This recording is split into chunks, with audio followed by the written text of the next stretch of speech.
Well, good morning, folks.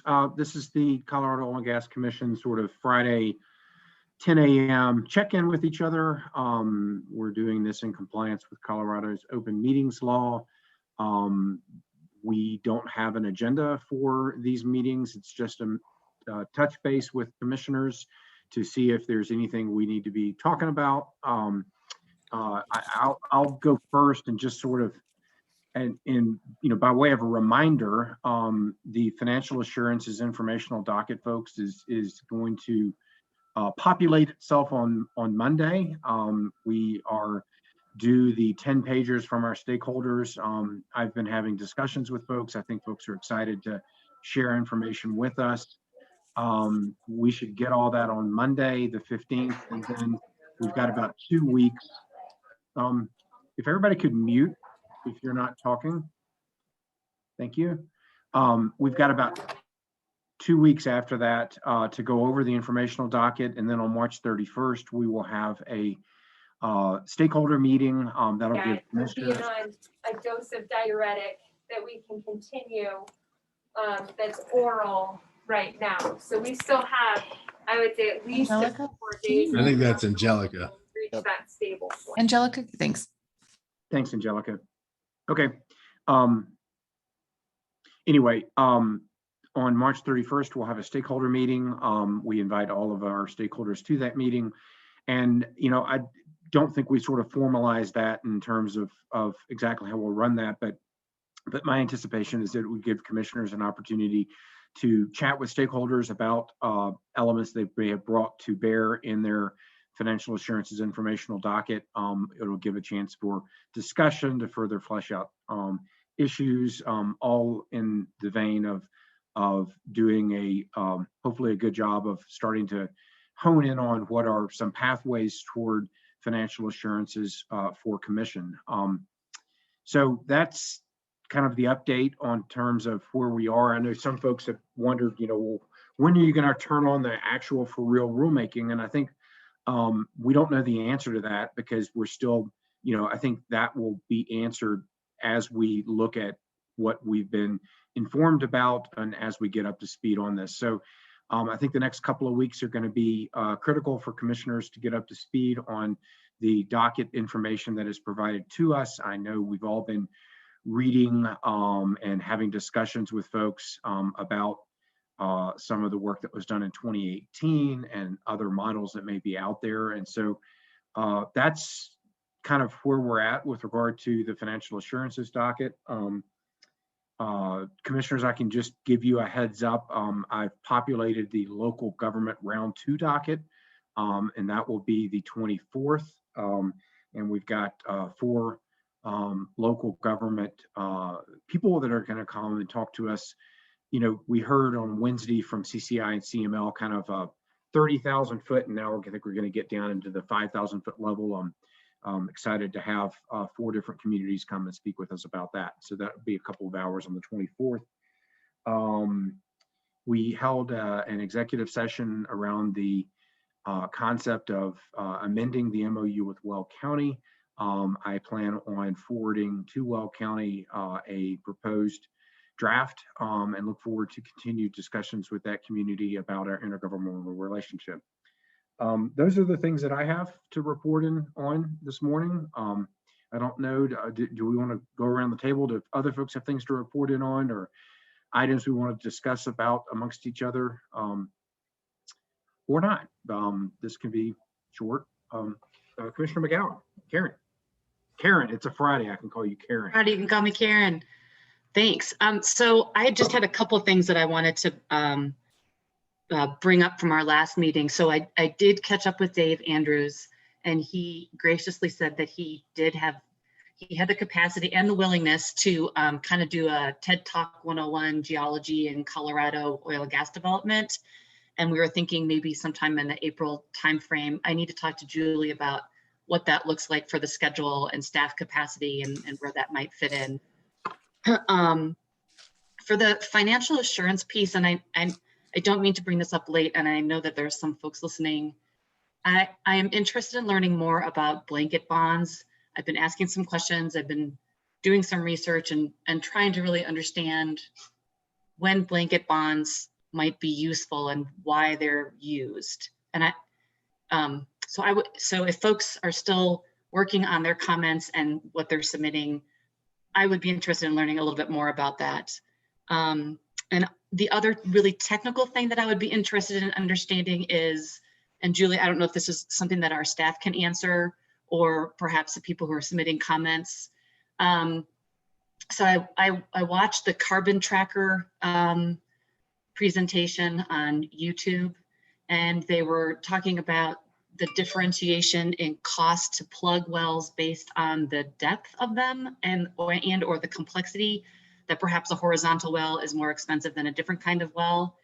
And from a technical perspective, I wouldn't mind learning a little bit more about, is it just the depth that determines the cost to plug a well, or is it also determined by whether or not it's just a vertical and or horizontal? And that's a really nitpicky question, but I would like to know more about that. I've been thinking about our joint meeting for next week with the other commission. And I personally am interested in having regular meetings with them, but I also know that this is something we're doing full time and the other commission is voluntary. And I wonder if, as an alternative, there might be a chance or a way for us to explore subcommittees that willing and able commissioners could participate on, to keep the ball moving on some of the things that might come up next week. And so I just throw that out there for food for thought for us. I really don't want to overwhelm or burden our own staff or CDPHE staff. But I do think there are some important things that would be valuable if we were still communicating with some of the things that are going on over at CDPHE. So those are just some things that I've been thinking about. So. Karen, do you have any thoughts on what those subcommittees might be? What topics you would think about tying to those subcommittees? I would be interested in a subcommittee that looks at all that, we have to hone it in, but we're based on the conversation we just had about the Martinez-Irwin Fund, that we're going to be collecting more air data. I would like for us to talk together about how that data is going to be used, how it can inform how we're regulating things on our side, and potentially, and maybe we're going to discover that there's, maybe the regulations that we put in place have reduced emissions significantly, but I'm hoping that we can continue that conversation. I'm wondering also if there's going to be some sort of follow-up health study and what that might look like, and whether or not we can make sure that we have a piece in that or we're involved. I feel like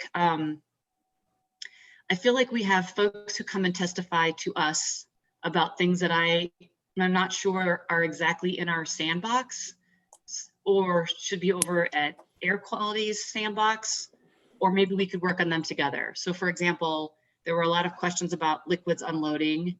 Could we work together with air quality to look at ways to combine our resources to see if there are emissions related to liquids unloading, and then if there are or are not, then sharing that data. Those are a couple of things that I was thinking about, Bill. I'm sure there are more. I just, sometimes I would like some clarification. Oh, sorry. The other thing that I've been thinking a lot about is sharing data and maybe databases. So we keep talking about all these things that we're going to require operators to put into CIDR. And are some of those things also things that CDPHE is interested in and or might be asking their operators to submit? And it might be nice just to have it all in one place and utilize it together. Those are just some things that I've been thinking about.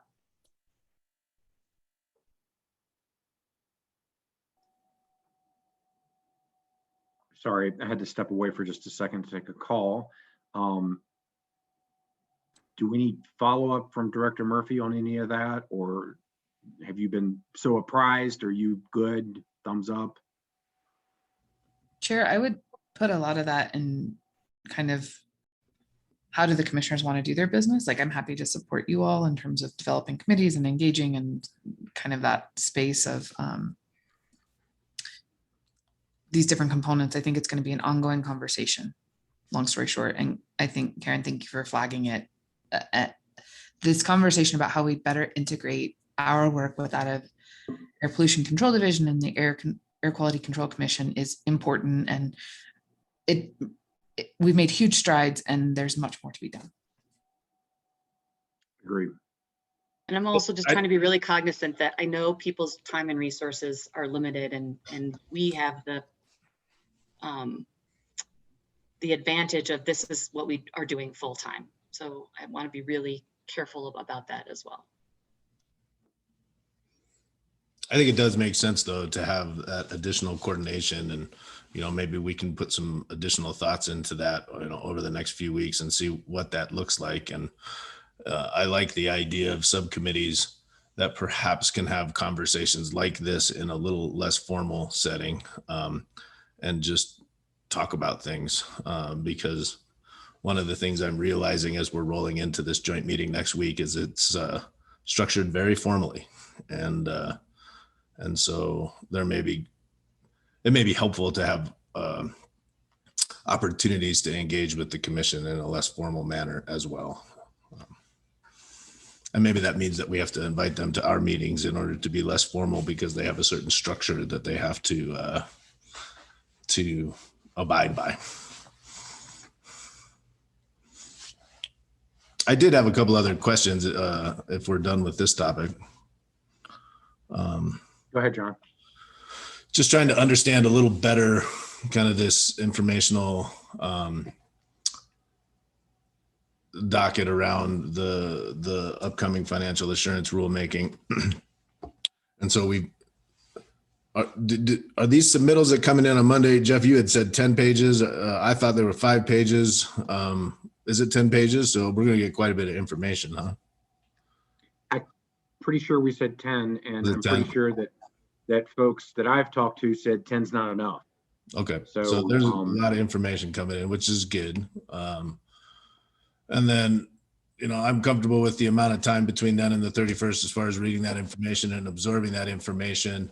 As far as folks wanting to present, it seems feasible that it may take more than a day for those presentations to occur, depending on how many people are engaging. And so should there be more than one day worth of presentations, do we anticipate doing that like on sequential days, or will we stick with the Wednesday meetings and just keep going Wednesday to Wednesday to Wednesday?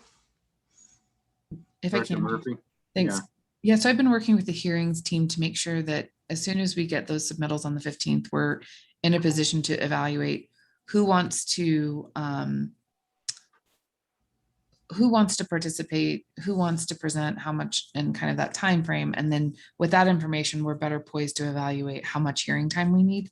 I think that we asked parties to set aside both the 31st and the 1st, but I need to go back and look at the notice to try to get hopefully that conversation buttoned up in 2 days. I think it's going to be better for all of us to clump it together, and we'll do our best to organize and accommodate schedules for presenters to make sure that we're putting kind of similarly thoughtful people maybe together in some spaces, and then can move through that conversation in a way that presents the opportunity for dialogue, and it is the way that I think about it. And if the requests for participation vastly exceed a 2 days of commission process, I will be probably asking for input from the commissioners on Wednesday, St. Patrick's Day, or maybe beforehand to navigate that challenge. But we're watching it closely.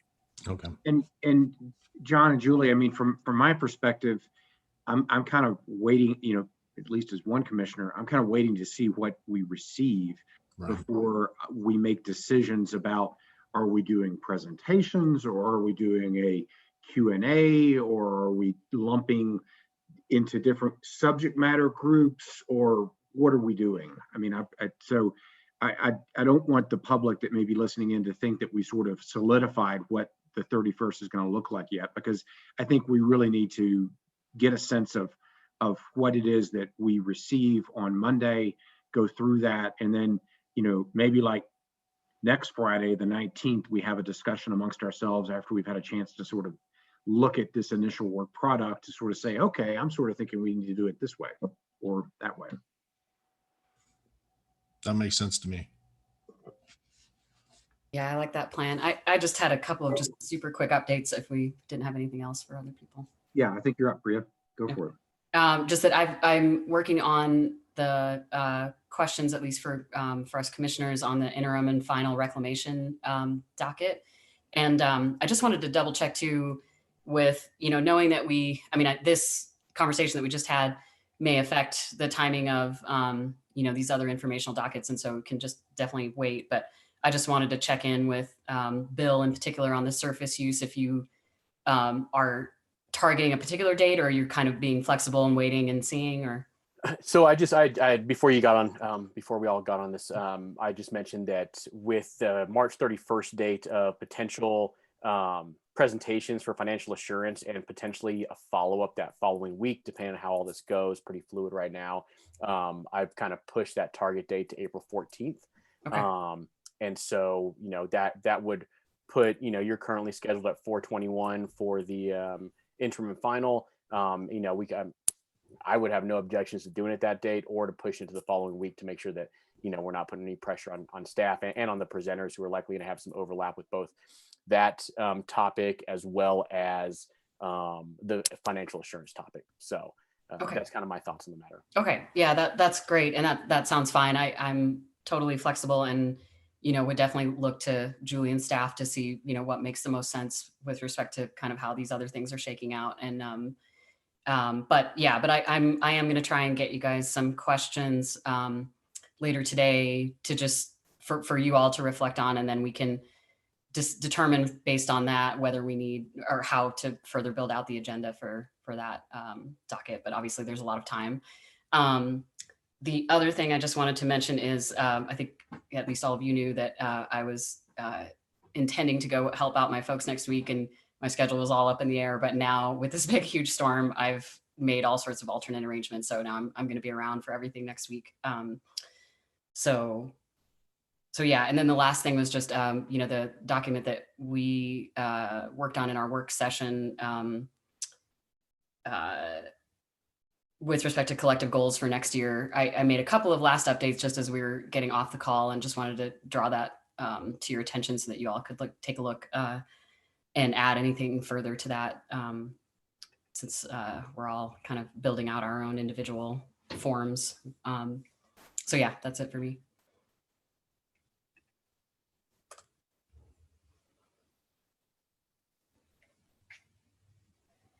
Anything more?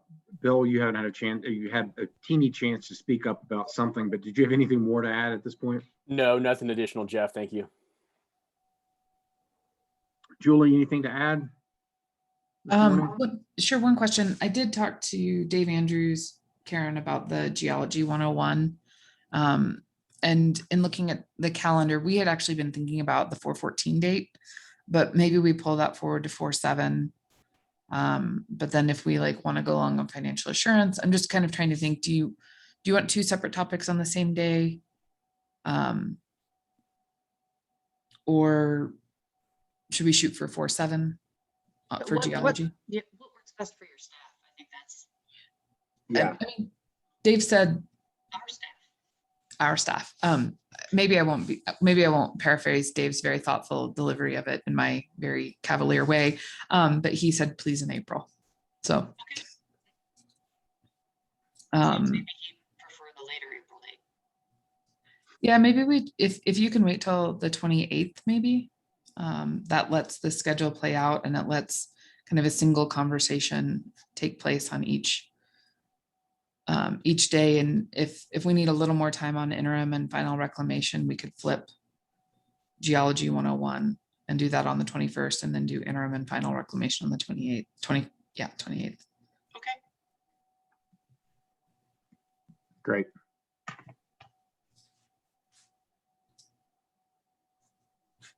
All right, anything else this morning for the good of the cause?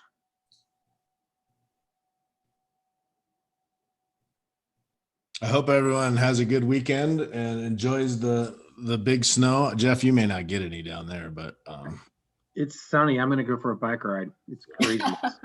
So, I, yeah, I had a wreck playing hockey last night, and my back is killing me. So I'm really looking forward to shoveling snow this weekend. you guys all stay safe and warm, and all the best, and we'll see you next week. Wax your sleds. Thanks, everybody.